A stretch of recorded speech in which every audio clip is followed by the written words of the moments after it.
Hello there, my name is Hannah Maswani. I'm the Director of Mission and Equity Consulting with YWCA McLean County, and for this week's Think About It Thursday, I'd like to talk about the overpolicing of Black children in our schools and how we approach this topic from a variety of areas. So for those of you who are parents, you might be thinking about this a little bit more than the rest of us who are not parents, and for those of you who are parents of Black children, this is a topic that might tug near and dear to the heartstrings in the ways that you've seen your own child move through the education system. So being the YW, we are all about eliminating racism and empowering women. So I wanted to approach this topic from a couple of different ways, right? So the statistics, because I know that there's a lot of dissenting voices in terms of what's really going on. As you likely know, Black folks make up about 13% of the US population, but about 40% of the US prison population.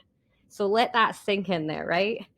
When we're talking about folks in the US with disabilities, about a quarter of us have some form of either cognitive or physical disability, but almost half of US prisons, 40%, half of US prisoners, around 40% have disabilities. So again, twice as likely, right? So I want us to think about the intersection of how our children who might be Black, who might have a cognitive disability or fall into one or either of those camps might move through the world. We often hear about the school to prison pipeline, and we sort of think of it as adults, right? Because we focus on the statistics that speak to adults because as adults, we, take up a lot of space in terms of national rhetoric. But I want us to think about how these stats come to be. When we think about how Black folks are 3 times more likely to be incarcerated and how folks with disabilities are twice as likely to, this doesn't just happen to grown folks out of the blue. It starts super duper young. As we know, Black folks are criminalized differently. So a Black person is 5 times more likely to be stopped than a white person without just cause. We've seen these statistics replicated in our own community. When it comes to fatal police shootings, we see that Black folks are almost twice as likely to be victims of fatal shootings. So I emphasize this because this is something that's happening in our community and in communities like ours throughout the States and unfortunately throughout the globe. As I said, this starts young. There have been countless studies in terms of how Black youth are often perceived by non-Black folks to be older than they are.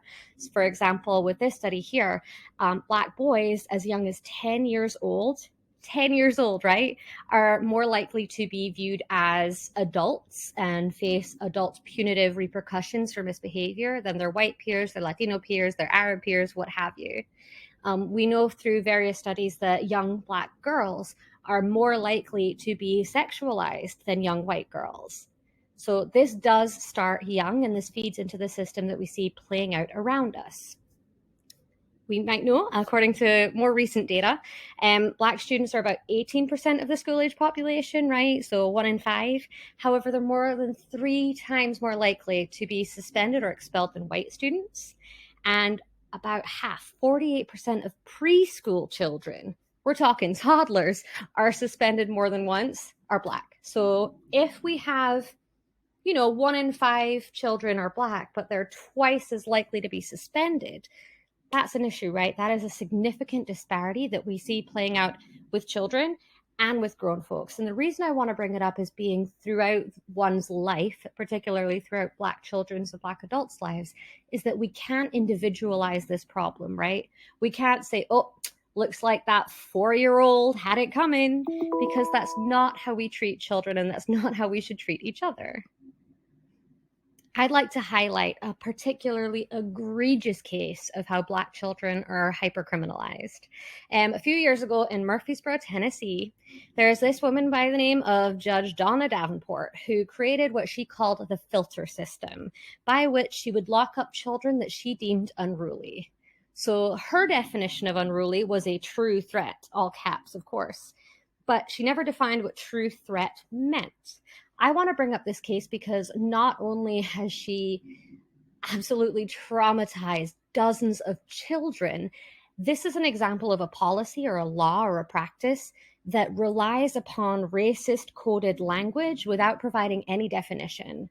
So in effect, what she does is jail children for crimes that don't exist. Here we see a still of a Snapchat video that went a little bit viral in Tennessee community, which shows a 5 and a 6-year-old getting into a little bit of a fight. Again, a 5-year-old and a 6-year-old. If you are a parent or an uncle, auntie, guardian, think about your kids who are 5 or 6. They got into a tussle. Days after this, 11 children as young as 8 years old were locked up for a crime that quite literally doesn't exist, but according to Judge Donna Davenport, is, and I quote, criminal responsibility for conduct of another. That would be the same thing as, let's say, my neighbor committed fraud or, I don't know, stole something. I would go to jail because I have criminal responsibility for conduct of another. These children, 11 kids as young as 8 years old, were sent to literal jail and were not allowed to call their parents. This is just one instance of many that Judge Donna Davenport in Murfreesboro had caused, right? The Tennessee average for juvenile lockups is about 5%, and that's kind of comparable, a little bit higher than it is in the rest of the United States. But in Murfreesboro, where she is judge, it's 48%. So here we see one particularly, again, egregious example of how a system was abused and how it allowed racism to be pervasive and to quite literally lock up children with no contact with their parents. So can you imagine if you were a mom or if you have any loved ones who are kiddos, you can't find your child, you don't know where they are, they weren't allowed to call you, you go to pick them up from school and you find out they're in jail with handcuffs around their tiny little wrists and no ability to call home. What this is part of the larger suspension to prison pipeline. So I want to talk about it as suspension to prison instead of school to prison pipeline, because at its core, when we suspend children, we're providing a greater risk for arrest, conviction, lower educational attainment, lower social skills and interpersonal skills, because we're punishing and isolating children who are not following the rules, who may not be able to follow the rules, or for whom the rules were never written, right? Because we know that we live in a system that is the legacy of hundreds of years of racism. So here we see our children as young as 5 and 6 or younger being punished for not fitting into a system that at one point didn't recognize them as full people. So we see the first domino fall in terms of a larger system of dominoes toppling. That means a child is suspended once, or more likely to be suspended if they're Black, are less likely to achieve financial independence and social agency as adults, which is why we see the comparison between kids being hypercriminalized and grown folks being hypercriminalized simply for being Black, simply for having disabilities, simply for not being white, right? I apologize if my dogs bark. I want us to remember first and foremost that students are children. We grow up hoping that the grown folks around us will teach us how to be, give us love and support, right? We know that students learn better when they have trusting relationships with their parents and fellow students, but especially their educators. And we know that given everything of the last couple of years between COVID and the incessant racism that is just very signature to our country, that folks learn better with trauma-informed care and with empathy. However, punitive approaches like the zero tolerance policy might seem like a quick fix, especially when we see a kid who's being unruly. They might be disruptive to the rest of the students in the class, but what we're doing is punishing that child for their inability to function in a space instead of teaching them that they're welcome in that space, explaining process and procedure, helping them adjust, right? Because we know that hurt people hurt people. We know that children who lash out need therapy, need love, need support more than they need to be put into a corner and ignored. That just creates the problem. Schools are microcosms for society as large, right? So we know that students are kids, children, babies who need love and guidance. However, when we look at how, whether it's police resource officers, whether it's faculty members, teachers, what have you, we tend to, in our policies, treat students as a threat and also under constant threat. So tensions are high. We know that America has a legacy of school shootings that is ongoing. We know that violence happens in schools. But unfortunately, and I'll get into some of the facts around that when it comes to the training of teachers and police resource officers, that tends to be the focus, not learning, not support. I want to make sure that in this presentation, I'm not blaming educators, I'm not blaming teachers, because again, schools are microcosms of larger society. So yes, our educators, like all of us, can do better to dismantle racism, to challenge personal bias. But I want to emphasize that American teachers are so overworked and so underpaid that depending on the socioeconomic standing of the school and the neighborhood and, what the zip code is, classroom student to faculty ratios are anywhere from 12:1 to 27:1. So that's just the average. So there's classrooms in which there's one grown up and about 30 kids, and you have to manage that. So it makes sense that if a kid's being unruly, you want to remove them from that situation. But effectively, what you're doing is creating a cycle by which you remove that child from society for the rest of their lives. Unlike other advanced developed nations, US teachers work more than other teachers across the world and often dip into personal savings and finances to be able to give the kids the resources that they need. So when I bring this up, when I talk about the hypercriminalization of Black children, it's not to punish the teachers the way Black kids are punished. It's to emphasize the need for training and the need for support, the need for resources that help in the socio-emotional development and conflict resolution of kids.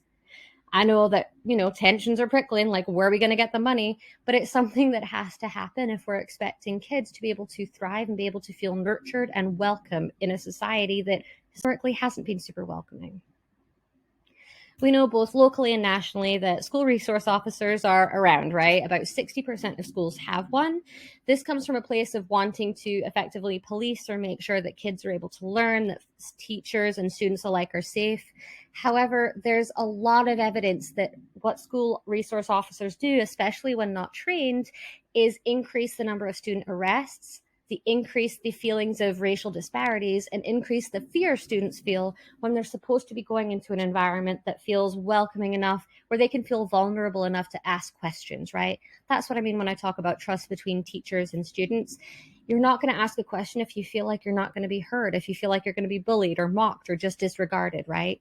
No one wants to feel stupid, and that's especially true for kids. So when I talk about police resource officers, there's arguments for having them in schools and arguments against having them in schools, especially when we see data that signifies that they can, in fact, increase racial tensions. But I wanted to highlight that they're doing their best as well, right? So school resource officers in Illinois, according to Alexby, are only required to take 40 hours of training, so 1 week of training before they're put in an environment that is radically different from policing on the streets, policing in street crimes, what have you, right? So folks are placed in schools where they've only had 1.5 hours of training regarding how to engage with students with disabilities versus a full day of training on how to respond to active threats.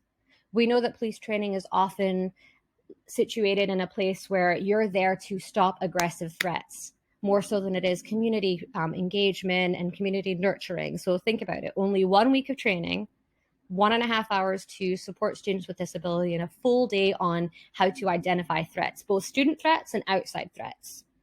And in the manual for police officer resource training in Illinois, race is literally mentioned once.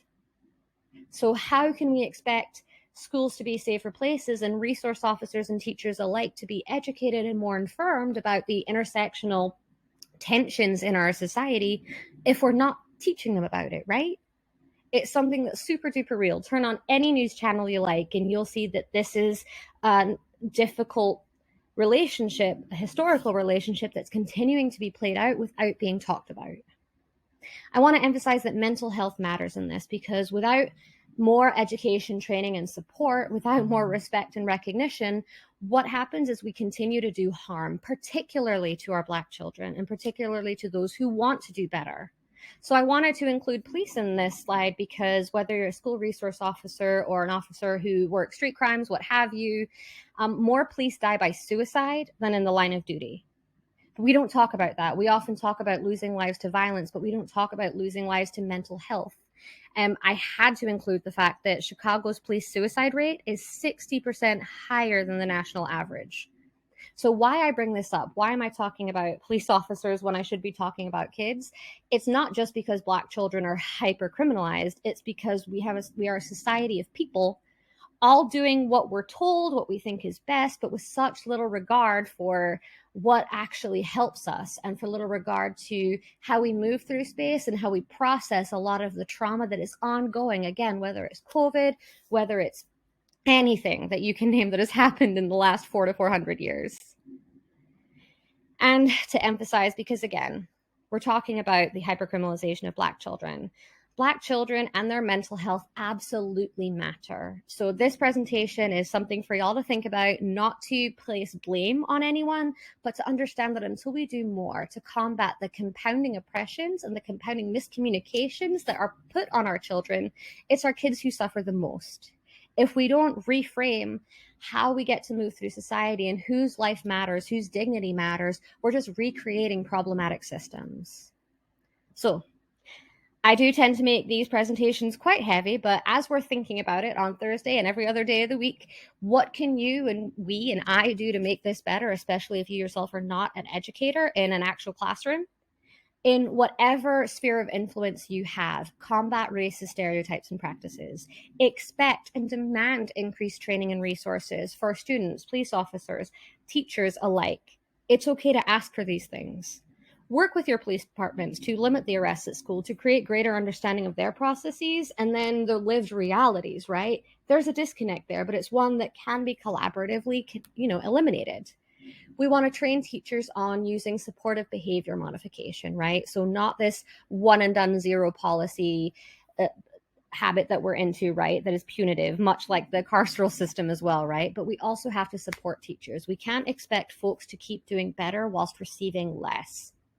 We want to challenge the norm of suspension and isolating problem kids, because if we code someone as a problem, as an infant, as a toddler, that creates a self-fulfilling prophecy that doesn't allow that child to feel invested enough or loved enough to thrive. And when we tap on racism and ableism, it's a really dark story that continues on. Again, normalize discussions on mental health. I'll tell anyone who'll listen, therapy is a thing that we all deserve. And lastly, if you are able to vote, if you have a sphere of influence, use your vote, use your voice, and address this issue. Create discussion around it so that hopefully we can collaboratively come to a solution so we don't end up having a future Judge Donna Davenport here in McLean County, right? Because we want our children and our community members of all ages to feel loved and support and feel like they belong here with us. Thank you for tuning in to this week's Think About It Thursday. I'm Hannah Maswani, and I look forward to seeing y'all next week.